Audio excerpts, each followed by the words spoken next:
Hello guys, welcome back Rawat study tutorial में।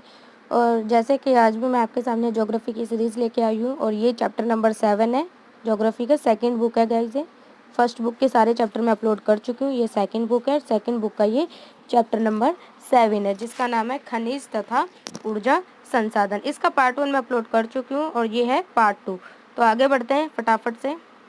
Part 1 में मैंने बॉक्साइट तक उस दिन कंप्लीट कर दिया था। आज हम आगे बढ़ते हैं अधात्विक खनिज पे। ठीक है, अधात्विक खनिज, इस खनिज में धातु नहीं होते हैं। एग्जाम्पल अभ्रक, ये प्लेटों के क्रम में पाया जाता है। जो प्लेटेज होती हैं पृथ्वी के अंदर 3 प्लेटें पाई जाती हैं, तो उसी क्रम में पाया जाता है। और ये पारदर्शी काले, हरे, लाल, पीले, भूरे रंग के किसी भी आकार के हो सकते हैं अभ्रक। इसकी सर्वोच्च जो इसकी क्वालिटी है, ये परावैद्युत शक्ति, ऊर्जा का हार्स निम्न, और इसमें जो होता है वोल्टेज जो होता है उच्च क्वालिटी का होता है, जिसकी वजह से इलेक्ट्रॉनिक सामानों में यूज़ किया जाता है। ठीक है, और अब बताऊं कि ये कहाँ मिलता है, तो ये राजस्थान के अजमेर में, आंध्र प्रदेश के नेल्लोर में। चूना पत्थर की बात करूं तो चूना पत्थर कैल्शियम कार्बोनेट तथा मैग्नीशियम कार्बोनेट से बनी चट्टानों में पाया जाता है। चूना पत्थर सीमेंट उद्योग का एक आधारभूत कच्चा माल होता है और लोहा प्रगलन की भट्टियों के लिए ये जरूरी है। तो आपको पता ही होगा, चूना पत्थर जो होता है वो कैल्शियम कार्बोनेट और मैग्नीशियम कार्बोनेट से बनी चट्टानों में ये पाया जाता है।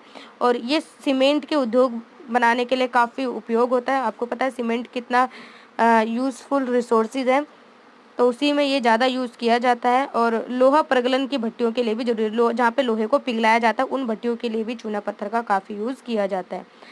ऊर्जा संसाधन की बात करूँ तो खाना पकाने में, रोशनी व ताप के लिए, गाड़ियों के स्वचालन के लिए, उद्योगों के मशीनों के संचालन के लिए ऊर्जा की आवश्यकता पड़ती है। तो ऊर्जा के हमारे जो स्रोत है वो 2 भागों में इनको बांट रखा है। एक है परंपरागत स्रोत और एक है गैर परंपरागत स्रोत। परंपरागत स्रोत में जो ट्रेडिशनल है वो है लकड़ी, उपले, कोयला, पेट्रोलियम, प्राकृतिक गैस, ये सारे जो आते हैं वो प्राकृतिक स्रोत हैं। और गैर परंपरागत में जो आते हैं वो आते हैं सौर, पवन, ज्वारीय, भूतापीय, बायोगैस, ये सारे जो आते हैं ये गैर परंपरागत के स्रोत हैं। आगे बढ़ते हैं ऊर्जा के परंपरागत साधन। तो पहले हम ट्रेडिशनल साधन रिसोर्सेज पढ़ेंगे कोयला के बारे में। तो भारत में जो कोयला होता है उसका बहुत ज़्यादा उपयोग किया जाता है। ठीक है, और ये जीवाश्म ईंधन है। ऊर्जा उत्पादन उद्योगों तक घरेलू जरूरतों को पूरा करने में इसका उपयोग किया जाता है। कोयला का आपको पता ही है कहाँ कहाँ यूज़ होता है। कोयले का निर्माण पादप पदार्थों के लाखों वर्ष, पादप मतलब जो पेड़ पौधे लाखों वर्षों से दबे हुए होते हैं, उसके दब जाने की वजह से लाखों टाइम में जो क्रिया होती है वहाँ पे पृथ्वी के अंदर जो दबे हुए होते हैं, ठीक है, केमिकल रिएक्शन जो होता है उसकी वजह से कोयले का निर्माण होता है। अगर मैं एग्जांपल बताऊं ये कहाँ कहाँ पाए जाते हैं, तो झरिया, रानीगंज, बोकरी, दामोदर घाटी, मेघालय, असम, अरुणाचल प्रदेश, नागालैंड में ये पाए जाते हैं। ओके, पेट्रोलियम की बात करूं तो ये ताप और प्रकाश के लिए ईंधन, मशीनों के स्नेक और अनेक विनिर्माण उद्योग के लिए कच्चे माल के तौर पे पेट्रोलियम का यूज़ किया जाता है।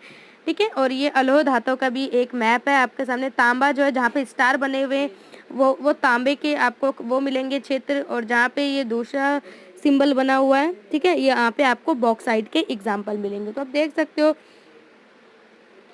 कोरापुट, ठीक है, बिलासपुर, अमरकंटक, कंटनी, ठीक है, ये सारे एग्जाम्पल आपको दिख रहे हैं कि बॉक्साइट पाया जाता है। और जो स्टार है वहाँ पे बालाघाट, सिंहगाम, हजरीबाग, यहाँ से आपको तांबे के एग्जाम्पल मिलेंगे। ये मैंने देखो आपके सामने कुछ एग्जाम्पल रखे हुए हैं रिसोर्सेज। ये देखो, ये सौर ऊर्जा का आपको दिख रहा होगा, एंड ये पवन ऊर्जा का एग्जाम्पल है, उदाहरण।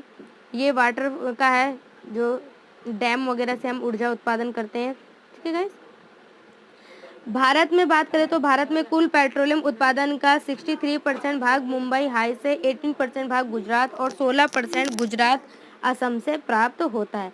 प्राकृतिक गैस की बात करूं तो इसे ऊर्जा के एक साधन के रूप में, पेट्रो रसायन के औद्योगिक कच्चे माल के रूप में प्रयोग किया जाता है।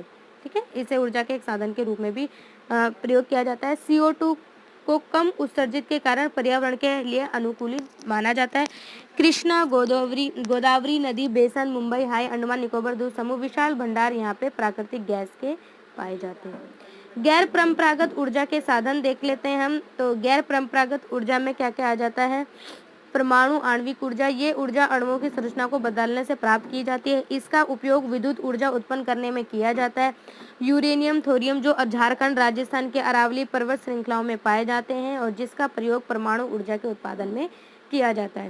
केरल में मिलने वाली मोनोजाइट रेत में भी थोरियम की मात्रा पाई जाती है। सौर ऊर्जा उष्णकटिबंधीय देश की होने की वजह से यहाँ पे सौर ऊर्जा का दोहन असीम संभावना है। जो भी उष्णकटिबंधीय, जो इक्वेटर लाइन के पास में जितने भी देश पड़ते हैं, वहाँ पे सूरज की रोशनी सीधी पड़ती है, और सूरज की रोशनी सीधी पड़ने की वजह से वहाँ पे आप अच्छी खासी मात्रा में सौर ऊर्जा का यूज कर सकते हो। तो भारत में ये ऊर्जा तेजी से लोकप्रिय हो रही है। नेक्स्ट ऊर्जा के बारे में पढ़ते हैं। ये गैर परंपरागत ऊर्जा के मैं साधन आपको बता रही हूँ। पहला मैंने सौर ऊर्जा, ये है दूसरा पवन ऊर्जा। पवन ऊर्जा भारत के विश्व में पवन महाशक्ति का दर्जा प्राप्त है। पवन हवाओं के वेग से चलता है। इसकी विशालतम पेटी तमिलनाडु नागरकोइला से मदुरई तक अवस्थित है। आंध्र प्रदेश, कर्नाटक, गुजरात, केरल, महाराष्ट्र तथा लक्षद्वीप में भी महत्वपूर्ण पवन ऊर्जा के आपको फॉर्म देखने को मिलेंगे।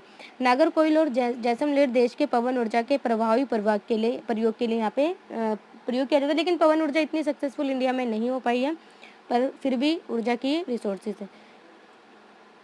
ये परंपरागत ऊर्जा स्रोत का मैप है। कोयला क्षेत्र, जहाँ पे ये लाइन सिंबल वाले दिखेंगे, यहाँ पे आपको कोयला क्षेत्र मिलेंगे। एंड जहाँ पे आपको ये ट्रायंगल शेप के मिलेंगे, वहाँ पे आपको कोयला खाने। एंड रेक्टेंगल में तेल क्षेत्र मुख्य। और ये सारे सिंबल आपको दिखा रखे हैं, ये दिख रहे होंगे। इन्हीं के पीछे ये बड़े बड़े सिंबल भी हैं, तो इस तरीके से मैप में भी आपको दिखा रखा है। पढ़ते हैं बायोगैस के बारे में। बायोगैस ग्रामीण इलाकों में झाड़ियाँ, कृषि अपशिष्ट, पशुओं और मानव जनित अपशिष्ट के उपयोग से घरेलू उपयोग हेतु बायोगैस उत्पन्न की जाती है। जैसे कि जो झाड़ियाँ वगैरह होती है, कृषि या गोबर वगैरह जो उनका होता है पशुओं का, एंड जो अपशिष्ट पदार्थ होते हैं, उनसे ये बायोगैस उत्पन्न की जाती है। पशुओं का गोबर प्रयोग करने वाले संयंत्र ग्रामीण भारत में गोबर गैस प्लांट के नाम से भी जाने जाते हैं। हालांकि इनको इतनी सक्सेसफुल इंडिया में नहीं मिल पाई है। किसानों को इससे ऊर्जा और खाद दोनों मिलती है। बात करते हैं ज्वारीय ऊर्जा की, तो महासागरीय तरंगों का प्रयोग विद्युत उत्पादन के लिए भी किया जा सकता है।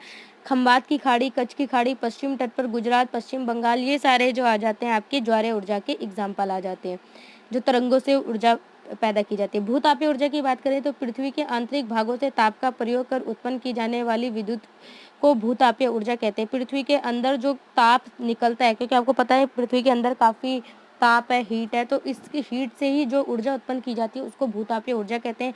जहाँ भी भूतापीय प्रवणता ज़्यादा होती है, वहाँ उतली गहराइयों पर ज़्यादा तापमान पाया जाता है। यह इतना तप्त होता है कि पृथ्वी की सतह भी उठता भी है, भाप भी बदल जाता है। आपने देखा ज्वालामुखी जब आता है एकदम से पृथ्वी के अंदर से, तो ताप के साथ साथ अपने साथ गैस वगैरह सारी चीज़ें वो निकालता है तेजी से।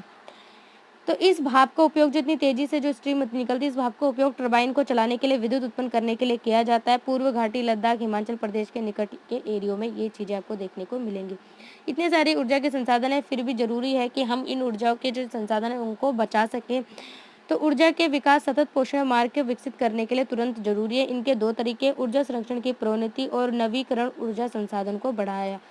इस दिशा में उठाए गए काफ़ी सारे कदम है। यातायात के लिए निजी वाहनों की अपेक्षा सार्वजनिक वाहनों का उपयोग करना चाहिए। प्रयोग होने पर, ना होने पर, जैसे बिजली का उपयोग आपने कर दिया है, अब आपको बिजली की जरूरत नहीं है तो बंद कर देना चाहिए। बचत करने के लिए विद्युत उपकरणों का प्रयोग करना चाहिए। गैर परंपरागत ऊर्जा संसाधनों का ज़्यादा यूज किया जाना चाहिए। ओके,